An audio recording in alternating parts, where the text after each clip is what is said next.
नमस्कार दोस्तों, आपका स्वागत है हमारे YouTube channel teaching exam overload में।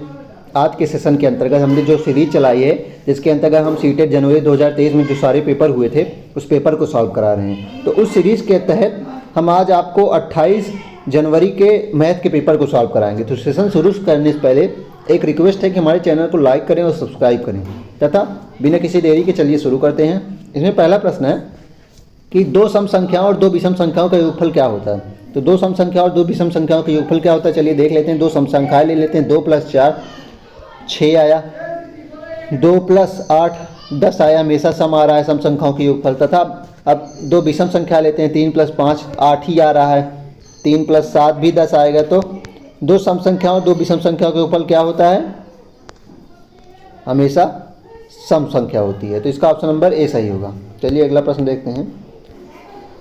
केक के एक आयताकार टुकड़े के 4 समान भागों में काटा गया। केक के एक आयताकार टुकड़े को 4 समान भागों में बांटा गया। तो 1/4 हो गया। इनमें से एक भाग को 2 बराबर भागों में बांटा गया। तो जो 1/4 बन गया उसको भी, हर भाग को भी 2-2 भागों में बांटा गया। तो 1/4 को मान लीजिए एक भाग को 2 भागों में बांटा गया, तो इसको 2 से भाग करेंगे तो 2 इधर हो गया, तो 1 नीचे आएगा। तो 1/4 एक ऊपर चला जाएगा, फिर 2 नीचे, तो 1/8 आ गया। तो अब कह रहा है 1/8 को पुनः 4 बराबर भागों में बांटा गया। तो 1/8 जो आया था, मतलब 8वें हिस्से में से 8 हिस्सों में से एक हिस्सा लिया गया था, उसमें भी 4 भागों में बांटा गया। तो 4 से फिर भाग करेंगे, भागे 1 नीचे आ जाएगा। तो 1/8 गुणे 1 ऊपर 4 नीचे, 8 चौक 32, तो 1/32 इसका सही आंसर होगा। तो सबसे छोटा भाग जो होगा वह 1/32वां भाग होगा। तो ऑप्शन नंबर ए इसका सही आंसर होगा। अगला प्रश्न चलिए देखते हैं। जीवन एक आयत में जिसे 100 समान वर्गों में विभाजित किया गया है, 1 से 100 तक संख्याएं लिखता है। मीनू इसमें 8 के सभी गुणजों को पीले रंग से छायांकित करता है तथा माहिन जो है इसके 9 के सभी गुणजों को हरे रंग से छायांकित करती है। तो इस आयताकार व्यूह में सबसे बड़ी संख्या जिसमें दोनों रंग भरे गए हैं निम्न में से कौन सी होगी। तो इसमें कह रहा है कि 100 समान वर्ग हैं तो तथा उसमें 1 से 100 तक संख्या लिखनी है तथा मीनू इसमें 8 के सभी गुणजों को पीले रंग से करता है। 8 के सभी गुणज मतलब 8 16 8 3 24 8 चौक 32 ऐसे करता है, सभी गुर्जों को पीले रंग से करता है। तथा माहिन जो है वह 9 के सभी गुर्जों को हरे रंग से छायांकित कर देता है, मतलब 9 दूनी 18 9 3 27। तो इसमें पूछ रहा है कि कौन सी संख्या होगी सबसे बड़ी जिसमें दोनों रंग आएंगे। तो कौन सी संख्या होगी, वह 72 होगी। देख लीजिए आप कि 8 तो होगा ही, 8 72 जो है वह इसमें सामान्य भाषा में पूछो तो एलसीएम पूछ रहा है। 8 9 72 होता है, मतलब 8 का 9वां जो गुणज होगा वह 72 होगा तथा 9 का 8वां गुणज भी 72 होगा। तो 72 जो होगा उसमें दोनों रंग तो आएंगे ही ना, सबसे बड़ी संख्या यही होगी। तो ऑप्शन नंबर डी इसका सही आंसर होगा। अगला प्रश्न है कि 3 से 11 तक की संख्याओं के उपयोग में 3 × 3 मैजिक वर्ग बनाना है। प्रत्येक पंक्ति में संख्याओं का योगफल क्या होगा। तो अगर हम मैजिक वर्ग में हमें संख्याओं का योगफल जानना हो तो हम क्या करेंगे, जो संख्याएं दी गई हो उससे जोड़ देंगे तथा जो पंक्ति बनानी हो जितनी उससे भाग देंगे। तो 3 से 11 तक को जोड़ देंगे, 3 4 5 6 7 + 8 + 9 + 10 + 11। तो इसको इतना जोड़ देंगे हम, तो इसको कितना आएगा, 4 3 7 7 5 12 12 6 18 18 8 26 26 6 32 1 33 33 10 43 43 7 50 2 52 52 10 62 63 आ गया, 63 आ गया इसका सम पूरा।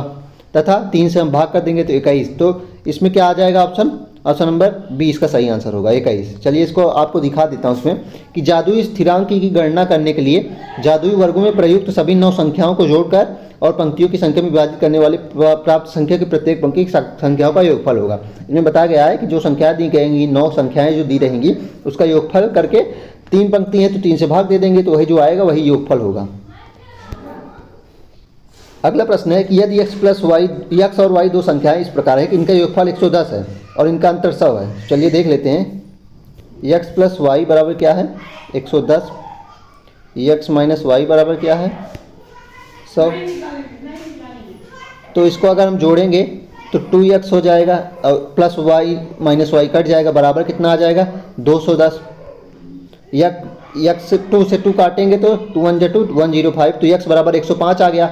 अब इसमें देखते हैं पहले वाले इक्वेशन में x + y बराबर 110 था, x बराबर 105 हो गया। तो 105 + y बराबर कितना हो जाएगा, 110 हो गया। तो y की वैल्यू 110 5 हो जाएगी ना, जैसे इस x की वैल्यू 105 है तथा टोटल जोड़ जो है वह 110 है, तो y की वैल्यू कितनी हो जाएगी, 105 + 5 ही तो होगी। तो x बराबर 105 तथा y बराबर 5। तो ऑप्शन नंबर 20 का सही आंसर होगा। चलिए अगला प्रश्न देखते हैं। निम्न में से कौन सी संख्या 9 से विभाज्य है? तो पूछा इसमें कौन सी संख्या 9 से विभाज्य का नियम भी मैंने आपको पिछले सीरीज में बताया था कि जिन संख्याओं का जोड़ जो है 9 से कटेगा वो 9 से विभाज्य होंगी। तो इसको चलिए देखते हैं। पहले में 6 2 8, 6 2 8 1 9, 9 3 12, 12 4 16, 16 5 21, नहीं ये नहीं होगा। सी देख लेते हैं। 2 1 3, 3 6 9, 9 6 15, 15 5 20 1 21, ये भी नहीं होगा। बी देख लेते हैं। 2 1 3, 3 6, 6 6 12, 12 1 13, 13 5 18, तो यही होगा। ऑप्शन नंबर 20 का सही आंसर होगा, क्योंकि इसका योग जो है 18 आ रहा है जो 9 से विभाज्य है। तो ऑप्शन नंबर 20 का सही आंसर होगा। चलिए अगला प्रश्न देखते हैं कि इसमें कह रहा है अक्षर यच के बने सभी कोणों का योगफल बराबर है। तो यच के कोण पहले हम देख लेते हैं, यच के कोण कितने बनते हैं। तो इसमें आप देखिए कोण कितना बन रहा है। तो इसमें अगर हम देखेंगे कि एक कोण 90 के इधर बन रहा है, एक कोण 90 के इधर बन रहा है, एक कोण 90 के इधर बन रहा है, एक कोण इधर, और कहीं तो बन नहीं रहा है। तो 90 के 4 कोण बन रहे हैं, 90 डिग्री के 4 कोण बन रहे हैं। अब इसका योगफल पूछा है तो कितना हो जाएगा? 90 के 4 गुण तो 360 डिग्री हो जाएगा। 90 90 90 90 चारों बार जोड़ देंगे। अब देखते हैं त्रिभुज के कोणों के योगफल बराबर नहीं, त्रिभुज के कोणों के योगफल 180 होता है। एक चतुर्भुज के अंतःकोणों के योगफल के बराबर, हाँ बी सही हो जाएगा, लेकिन बाकी ऑप्शन देख लेते हैं। एक समकोण त्रिभुज, नहीं ये भी नहीं होगा। एक समबाहु त्रिभुज, त्रिभुज के तो कोई नहीं होगा। एक चतुर्भुज के अंतःकोणों के योगफल के बराबर होगा, क्योंकि एक चतुर्भुज के अंतःकोणों का योगफल कितना हो जाता है? 360 डिग्री होता है। तो ऑप्शन नंबर 20 का सही होगा। अगला प्रश्न है कि एक 12 घंटे वाली घड़ी में 9 AM पर मिनट की सुई के सिरे और घंटे की सुई के सिरे के बीच की दूरी क्या होगी? यदि मिनट की सुई की लंबाई 4 सेंटीमीटर और घंटे की सुई की लंबाई 3, तो 9 बजे घड़ी कैसे बनती है? चलिए इसको देखते हैं।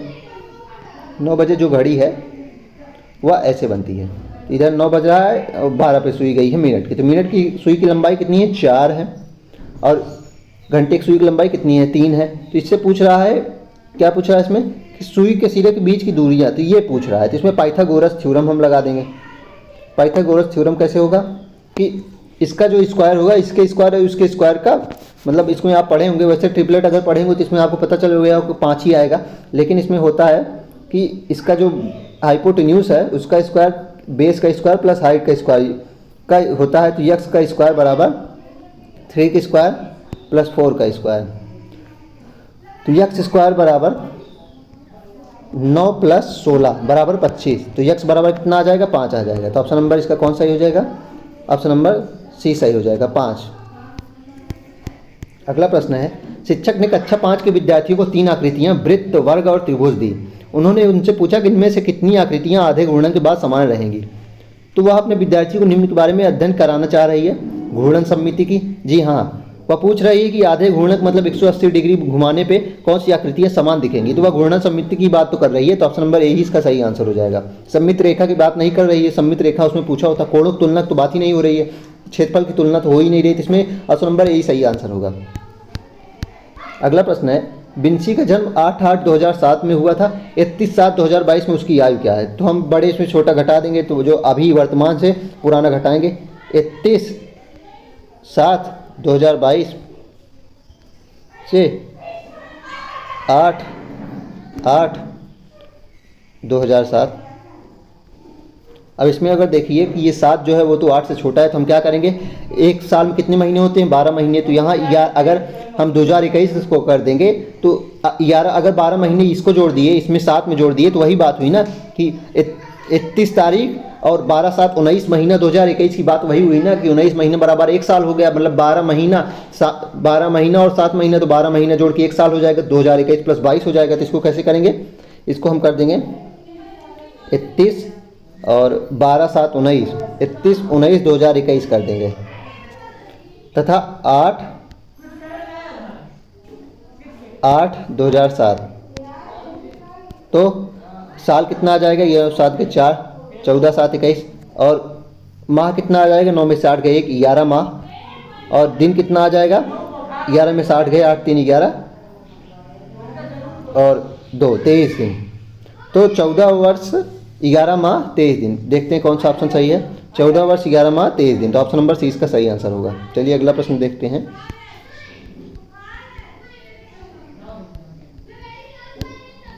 11वां प्रश्न, सॉरी इसमें पूरी बात नहीं बताई गई है, इसको आयोग ने आंसर ही सही नहीं माना था, इसलिए ये ऑप्शन इसको मैं नहीं पढ़ाता हूँ। देख लीजिए, इसमें आयोग जो है वह प्रश्न ही, इस प्रकार का प्रश्न रद्द कर दिया गया था। इसमें सबको बराबर नंबर मिला था, इसलिए क्योंकि इसमें जो प्रश्न था वह अपूर्ण था। चलिए अगला प्रश्न देखते हैं। प्रश्न 12 है, एक खिलौना कार का मूल्य 35 रुपये है, एक केले का मूल्य 2.5 रुपये है, एक नोटबुक का मूल्य 25 रुपये तथा नींबू जूस का एक गिलास का मूल्य 12.5 रुपये है। यदि अरुण के पास 50 है तो निम्नलिखित में से किस संयोजन के लिए उसके पास पर्याप्त धनराशि है? एक नोटबुक, एक बनाना और जूस के 2 गिलास। चलिए देखते हैं। एक नोटबुक कितने की? 25 रुपये की। एक केला कितने का है? 2.5 रुपये का। तथा 2 जूस कितने होंगे? 12.5 गुणे 2 25, नहीं 52 रुपये हो जा रहा है। एक खिलौना कार, 2 केले और एक नोटबुक। खिलौना कार कितने का? 35 का है। और 2 केले कितने हो जाएंगे? 5 के 40 हो जाएगा। एक नोटबुक, नहीं ये भी नहीं हो जाएगा। एक नोटबुक, 2 केले और जूस का एक गिलास। एक नोटबुक कितने की? 25 की है। 2 केले कितने हो जाएगा? 5 रुपये हो जाएगा। 2.5 गुणे 2 हो जाएगा, तो 25 5 30। तथा एक गिलास 12.5 का। हाँ ये तो पूर्ण है लेकिन पैसा बचेगा। तथा 2 नोटबुक और एक बनाना। 2 नोटबुक 25 के 50 ऐसे ही हो जा रहा है। तो सिर्फ इसमें ऑप्शन सी ही ऐसा है जिसको लेने पे आज उसके पास पैसा बच रहा है, बाकी सब में तो पैसा कम पड़ रहा है। तो ऑप्शन नंबर सी इसका सही होगा, क्योंकि एक नोटबुक खरीदेगा 25 रुपये की, 2 केले खरीदेगा 5 रुपये के, 2.5 गुणे 2 हो जाएगा। तथा एक गिलास कितने खरीदेगा? 12.5 के। तो सब उसका पैसा कितना बच रहा है?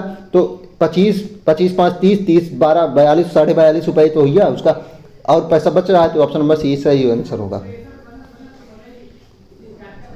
अगला प्रश्न है कि निम्नलिखित में से किस आकृति का अधिकतम क्षेत्रफल होगा? निम्नलिखित में से किस आकृति का अधिकतम क्षेत्रफल होगा? रेक्टेंगल, इसका क्षेत्रफल L गुणे B होता है, तो 3 गुणे 4 दिया गया है तो 12 हो जाएगा।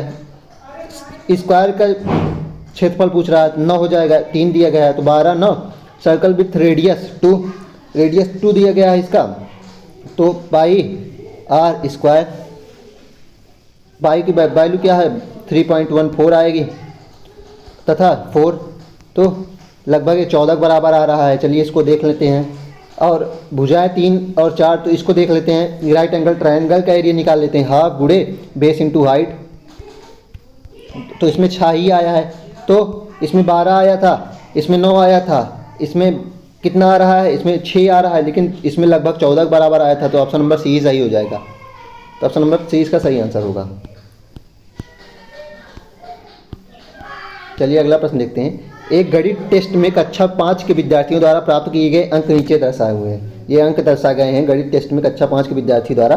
पूछ रहा है इसमें कि कितने विद्यार्थी ने 5 या 5 से अधिक अंक प्राप्त किए। चलिए देखते हैं कितने विद्यार्थी ने 5 या 5 से अधिक अंक प्राप्त किए हैं, इसकी गिनती करते हैं।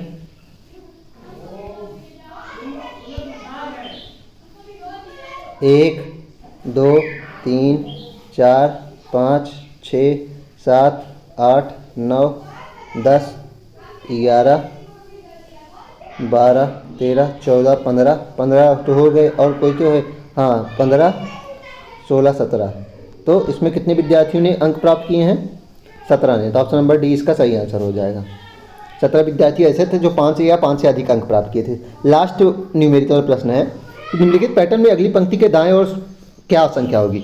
1 + 3 = 4 है, 1 3 + 5 = 9 हो गया, 1 3 + 5 + 7 = 16 हो गया। जिसमें अगली संख्या जो है वह 8 संख्या जोड़ी जा रही है, एक छोड़ के मतलब एक संख्या जोड़ी जा रही है। तो 4 9 16, इसमें वैसे भी देख सकते हैं, ये 2 का स्क्वायर है, ये 3 का स्क्वायर है, ये 4 का स्क्वायर है, तो अगली संख्या क्या आएगी? 25 आएगी। 5 का स्क्वायर = 25। तो ऑप्शन नंबर कौन सा सही हो जाएगा? ऑप्शन नंबर सी इसका सही हो जाएगा, क्योंकि ये 2 का स्क्वायर, ये 3 का, ये 4 का, तो यहाँ क्या आएगा? 5 का स्क्वायर 25। चलिए अब पेडागॉजिक प्रश्न देखते हैं। अगला प्रश्न है प्रश्न नंबर 16। एनसीएफ 2005 के अनुसार निम्नलिखित में से कौन सा बच्चे के गणितीय चिंतन को दर्शाता है? तो निम्न में से कौन सा बच्चे गणितीय चिंतन को दर्शाता है? चलिए ऑप्शन देखते हैं। गणितीय अवधारणा का सटीक परिभाषा दें, नहीं ये गणितीय चिंतन नहीं दर्शाता है। तथ्यों को स्मरण करना, ये भी नहीं होगा। शीघ्र गणना करने की योग्यता, नहीं। गणितीय प्रक्रिया विधि को समझाने की योग्यता, हाँ। तो गणितीय चिंतन क्या दर्शाता है? ऑप्शन नंबर डी इसमें सही हो जाएगा, क्योंकि शीघ्र गणना करना गणितीय चिंतन को नहीं दर्शाएगा, ना ही उसको सूत्रों आदि को स्मरण करना, याद करना भी नहीं होगा। तथा सटीक परिभाषा देना भी गणितीय चिंतन को नहीं दर्शा रहा है, वो तो रटने आदि की प्रवृत्ति को दर्शा रहा है। ऑप्शन नंबर डी इसका सही आंसर हो जाए। प्रश्न 17 है, कि निम्नलिखित में से कौन सी युक्तियां गणित में कम उपलब्धि वाले विद्यार्थियों के लिए उपयुक्त नहीं है। विद्यार्थी को रुचि पर केंद्रित गतिविधि का उपयोग करना, नहीं, अगर कम उपलब्धि वाला विद्यार्थी है तो उसे केंद्रित गतिविधियों का उपयोग करने देना चाहिए उनकी रुचि पर। एकल काल सत्र में अभ्यास समस्याओं की संख्या कम करना, हाँ, समस्याओं को कम करना चाहिए। केवल सबसे कठिन समस्या निर्दिष्ट करना, ये ऑप्शन नंबर सी गलत होगा। अगर वह पहले से ही कम प्रतिभाशाली है, अगर आप देख लीजिए इसमें कह रहा है कम उपलब्धि उसको पहले से मिली है, तो उसको आप मोराल और डाउन करेंगे कठिन समस्या देके, उसकी आप मोराल को और डाउन नहीं करना चाहेंगे, तो ऑप्शन नंबर सी सही होगा। उसको आप सरल करके उसके जो सकारात्मक दृष्टिकोण को बढ़ाएंगे, तो ऑप्शन नंबर सी इसका सही आंसर होगा। अगला प्रश्न है कि एक बच्चा गणित की कक्षा में कहता है 5 बिंदु हैं, 5 लड़कियां हैं, 5 कंचे हैं। संख्या 5 को निरूपित करता है। बच्चे संख्या किस पहलू को ओर संकेत कर रहे हैं? तो बच्चा बता रहा है, मतलब गिनती बता रहा है, संख्या बता रहा है। तो संख्या बताने वाली संख्या कौन सी होती है? कार्डिनलिटी संख्या या कार्डिनल संख्या। तो ऑप्शन नंबर सी सही है। ऑर्डर संख्या कैसी होती है? फर्स्ट, सेकेंड, ये ऑर्डिनल संख्या होती हैं। तो ऑप्शन नंबर सी इसका सही आंसर हो जाएगा। अगला प्रश्न है, निपुण भारत मिशन के अनुसार विद्यार्थी के बीच मूलभूत संख्यात्मक कौशल को बढ़ाने के लिए निम्नलिखित में से कौन सी शैक्षणिक प्रक्रियाओं का सराहा जा सकता है? कक्षा के माहौल को अवधारणाओं की खोज और दृष्टिकरण की भावना पैदा करने के लिए होनी चाहिए, ये सही है। बच्चे को वास्तविक जीवन की समस्याओं को हल करने में सक्षम बनाने का अवसर प्रदान करें, ना कि केवल पाठ्यपुस्तक की समस्याओं को, ये भी सही है। निर्देश स्थानीय भाषा में दिया जाना चाहिए तथा गणित की कक्षाओं में त्रुटियों के लिए कोई स्थान नहीं होना चाहिए, ये गलत है। गणित में आप आदमी जो है वह त्रुटि करके ही तो सीखता है, तो ऐसा नहीं है कि अगर बच्चा गलती कर रहा है तो उसको एकदम निष्कासित कर देंगे। त्रुटियों का स्थान होना चाहिए। बच्चा जो धीरे धीरे गलती करके ही वह खुद खोजी प्रवृत्ति से सीखता है। तो ऑप्शन नंबर डी इसमें गलत कह रहा है, तो डी ही सही हो जाएगा। तो इसमें पूछ रहा है सही विकल्प कौन सा है, तो डी तो सही विकल्प है नहीं, डी को गलत कहा गया। तो ए, बी और सी वाले ऑप्शन देख लेते हैं। हाँ, तो ऑप्शन नंबर बी सही होगा, का ए, बी और सी। ऑप्शन नंबर बी, डी गलत है इसमें। अगला प्रश्न है क्वेश्चन नंबर 20। कक्षा 5 में भिन्नों के योग्यता की अवधारणा का परिचय कराते हुए गणित की एक शिक्षिका दलजीत एक समस्या को हल करने के लिए केवल सही मानक क्रियाविधि के उपयोग पर बल देती है। वह सिखाई गई कलन विधि से अपने शिक्षार्थियों को कई प्रश्नों का अभ्यास के लिए देती है। गणित की एक शिक्षिका के रूप में दलजीत दर्शाती है, मतलब कह रही है कक्षा 5 में भिन्नों के योग की अवधारणा का परिचय कराते हुए गणित की एक शिक्षिका दलजीत जो है वह एक समस्या को हल करने के लिए केवल सही मानक क्रियाविधि के उपयोग पर ही बल देती है। वह कौन सी कला विधि का यूज कर रही है? संबंधात्मक समझ की, यांत्रिक समझ की, अपने शिक्षार्थियों की आवश्यकता समझ की, भिन्नों का योग में अपने शिक्षार्थियों द्वारा की गई त्रुटियों की समझ में। तो इसमें कौन सा ऑप्शन सही हो जाएगा? ऑप्शन नंबर डी इसमें सही हो जाएगा। इसमें ऑप्शन नंबर बी सही हो जाएगा, यांत्रिक समझ को बहुत दर्शा रही है। जैसे इसमें नोट लिखा गया है, इसको आप देख लीजिए। गणित के सूत्रों और यांत्रिक क्रियाओं तक सीमित रखना एक गणित शिक्षक के लिए सार्थक है। निम्नलिखित में से कौन सा गणित कला को समाहित करने का फायदा नहीं है? दृश्यीकरण में सहायता करना, गणित को वास्तविक दुनिया से जोड़ना, संस्कृति और विरासत के लिए सम्मान पैदा करना, गणित में रट कर सीखना। तो कौन सा फायदा नहीं है? गणित में रट कर सीखने में सहायता करें, ये गणित कला को समाहित करने में फायदेमंद नहीं है।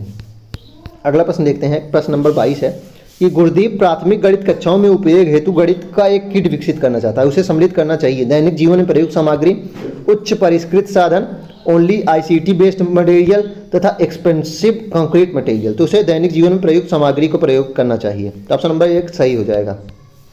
अगला प्रश्न देखते हैं। प्रश्न 23, निम्नलिखित में से कौन सा वैन हीले के ज्यामितीय चिंतन के स्तरों का सही अनुक्रम को निरूपित करता है? तो पहले विजुअलाइजेशन आती है, फिर एनालिसिस आती है, फिर रिलेशनशिप, फिर फॉर्मल डिडक्शन, या फिर पहले विजुअलाइजेशन फिर रिलेशनशिप फिर एनालिसिस, या फिर फॉर्मल डिडक्शन, फिर पहले ऑप्शन नंबर सी है रिलेशनशिप पहले आएगा, नहीं, पहले विजुअलाइजेशन आता है। ऑप्शन डी है एनालिसिस पहले, नहीं, पहले विजुअलाइजेशन आता है, फिर आप एनालिसिस करते हैं, फिर आप किन्हीं दो चित्रों में संबंध बनाना सीखते हैं, फिर फॉर्मल डिडक्शन होता है। तो ऑप्शन नंबर ए इसका सही आंसर हो जाएगा कि आप पहले विजुअलाइजेशन लेवल 0 है, लेवल 1 एनालिसिस है, लेवल 2 रिलेशनशिप है तथा लेवल 3 जो है फॉर्मल डिडक्शन है तथा लेवल 4 जो है वो लास्ट लेवल है, वो रिगोर या दृढ़ता जिसे कहते हैं। अगला प्रश्न है शब्दावली क्षेत्र मॉडल, लंबाई या मापन मॉडल या समुच्चय सेट मॉडल निम्नलिखित में से कौन सी गणितीय अवधारणाओं का शिक्षण से संबंधित है?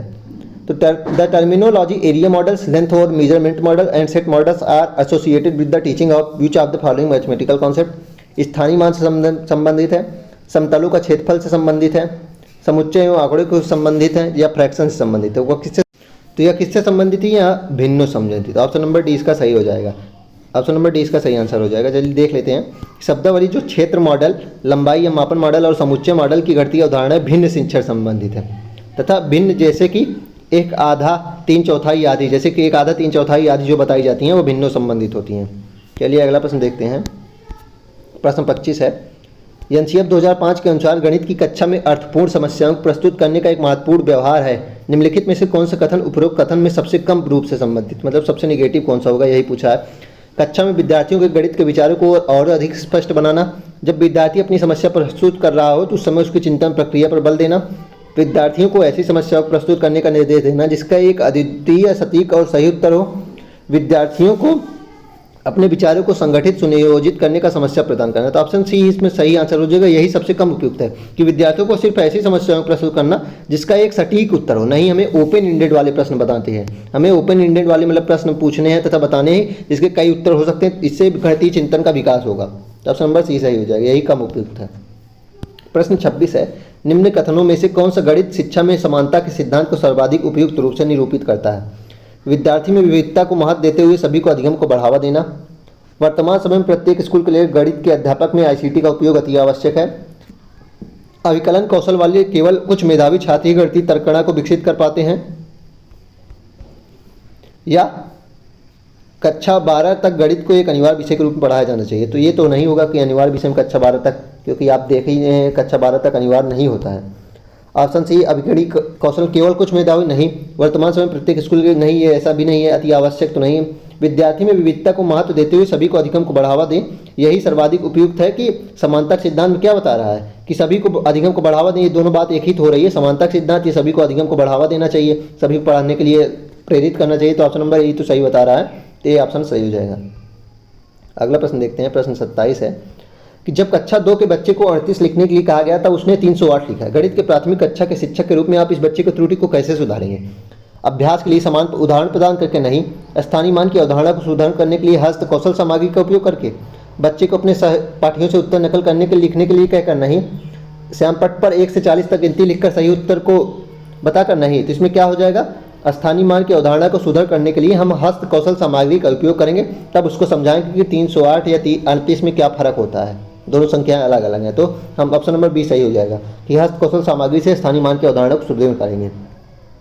अगला प्रश्न है प्रश्न 28, किताब a handbook for designing mathematics laboratory in schools NCERT 2005 के लेखक निम्नलिखित में से कौन से हैं।